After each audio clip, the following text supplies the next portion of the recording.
এদিকে জুলাই সনদ বাস্তবায়নের পদ্ধতিগত প্রশ্নে পুরোপুরি একমত হতে পারেনি রাজনৈতিক দলগুলো। তবে এ বিষয়ে গণভোট আয়োজনের ক্ষেত্রে মোটামুটি একমত হলেও ভোটের সময় নিয়ে দ্বিমত রয়েছে দলগুলোর।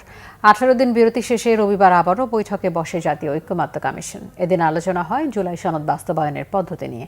এদিন বিএনপি সহ কয়েকটি দল জানায় জাতীয় নির্বাচনের সাথে এ বিষয়ে গণভোট আয়োজন করা যেতে পারে। তবে এ বিষয়ে সংবিধানের 106 ধারায় সুপ্রিম কোর্টের মতামত গ্রহণের প্রস্তাব বিএনপির। অন্যদিকে জামায়াত এবং অন্য দলগুলোর দাবি জাতীয় নির্বাচনের আগেই জুলাই সনদ প্রশ্নে গণভোট করতে হবে। এদিকে এনসিপি বলছে গণভোট নিয়ে তাদের আপত্তি নেই, তবে গণপরিষদে পিআর সহ মৌলিক সংস্কারের গুরুত্বপূর্ণ বিষয় সমূহে নোট অফ ডিসেন্ট থাকলেও তা গৃহীত হয়েছে ধরে নিতে হবে। এদিকে 15 অক্টোবর কমিশনের মেয়াদ শেষ হওয়ার আগেই জুলাই সনদ চূড়ান্ত করার বিষয়ে আশাবাদী কমিশনের সহ সভাপতি অধ্যাপক আলী রিয়াজ। জুলাই জাতীয় সনদ বাস্তবায়নের ক্ষেত্রে যেন সুনির্দিষ্ট পদক্ষেপ নেওয়া যায় তার জন্য তারা সচেষ্ট হয়েছেন এবং বড় ধরনের অগ্রগতি অর্জন করেছেন। তারা তাদের দলীয় অবস্থান থেকে সরে আসছেন, সকলের প্রতি সহিষ্ণু থেকে সহনশীলতা প্রদর্শন করে অন্যদের মতের প্রতি শ্রদ্ধাশীল থেকে একটি জায়গায় আসবার চেষ্টা হচ্ছে। তার মধ্যে আজকে আমরা এই বড় অর্জনটি করতে পেরেছি।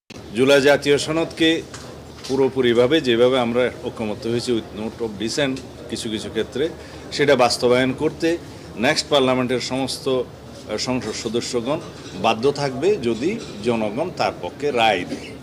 তো সেই জন্য একই সংসদ নির্বাচনের দিনে একই দিনে আমরা আরেকটা আলাদা ব্যালেটে সেই জুলাই জাতীয় সনদের পক্ষে জনরায়টা নেয়ার জন্য বলেছে, সেটাই রেফারেন্ডাম।